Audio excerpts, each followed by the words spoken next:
4 அடிப்படை சிக்கல்களை நாம் புரிந்து கொள்ள வேண்டும். ஏன்னா நீங்கள் எல்லாரும் வந்திருக்கக்கூடிய எல்லாருமே வெறும் உழவர்களாக மட்டும் அல்லாமல் ஒரு பெரிய அமைப்பை நடத்தி கொண்டிருக்கக்கூடிய ஒரு முன்னோடிகளாக இருப்பதால் இந்த கருத்தை நான் உங்களிடம் பகிர்ந்து கொள்ள விரும்புகிறேன். முதலாவதாக, இந்த வேளாண்மையின் மீது முதல் விழுந்த தாக்குதல் என்ன அப்படின்னா, இந்த தற்சார்பு என்பதை முதலில் உடைத்தார்கள். அது எளிமையாக சொல்லணும்னா, விதைகளும் இடுபொருள்களும், உரங்கள் போன்ற இடுபொருள்களும் நம்முடைய அறிவியல் தொழில் நம்மிடமிருந்து அப்புறப்படுத்தப்பட்டன. அதனால் நாம் தற்சார்பை இழந்தோம். அந்த சுயசார்புன்னு சொல்கிறோமே, அந்த தற்சார்பு என்பது நம்மிடமிருந்து அப்புறப்படுத்தி விட்டது. ஒரு 50-60 ஆண்டுகளுக்கு முன்பாக உழவர்களிடம் இருந்த விதைகளும் உரங்களும் தொழில்நுட்பமும் அப்புறப்படுத்தப்பட்டது. இப்போ முழுக்க நம்ம கம்பெனியை சார்ந்ததாக இருக்க வேண்டிய ஒரு நெருக்கடிக்கு உள்ளான முதல் சிக்கல். 2வது சிக்கல் சந்தை.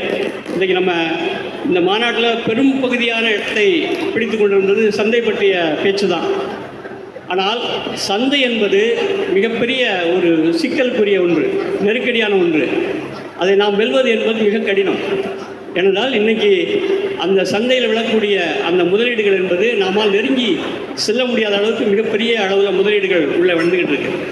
உற்பத்தி என்பது அதிகமாக இருக்கும் பொழுது சந்தையில் விலை குறைந்துவிடும். சந்தையில் விலை அதிகமாக இருக்கும் பொழுது உற்பத்தி என்பது மிக குறைவாக இருக்கும். ஆகவே எப்பொழுதும் சந்தை என்பது உழவர்களுக்கு சாதகமாக இருந்ததா இல்லை. ஆனால் நாம் உற்பத்தியை பெருக்க வேண்டும் என்று தான் நாம் தொடர்ந்து பேசிக் கொண்டிருக்கிறோம். இது ஒன்று. அடுத்த 2வது சிக்கல். 3வது சிக்கல் என்ன அப்படின்னா, உழவர்களுடைய அமைப்பு முறை. இந்த அமைப்பு முறை என்பது எந்த ஒரு ஜனநாயக நாட்டில், அது மக்களாட்சி அரசில் யாரெல்லாம் சேர்ந்து குரல் கொடுக்கிறார்களோ, யாரெல்லாம் இணைந்து போராட்டம் நடத்துகிறார்களோ அவர்களுக்கு மட்டும்தான் அந்த அரசு என்பது செவிசாய்க்கும்.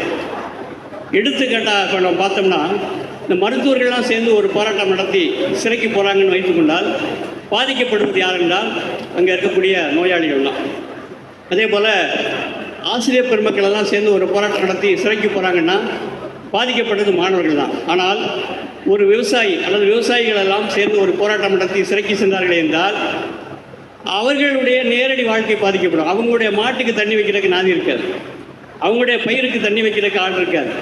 ஆக நேரடியாக அந்த உழவர்கள் சந்திக்கப்படுவதால் உதிரிகளாக இருக்கக்கூடிய விவசாயிகளால் ஒன்று சேர முடியவில்லை.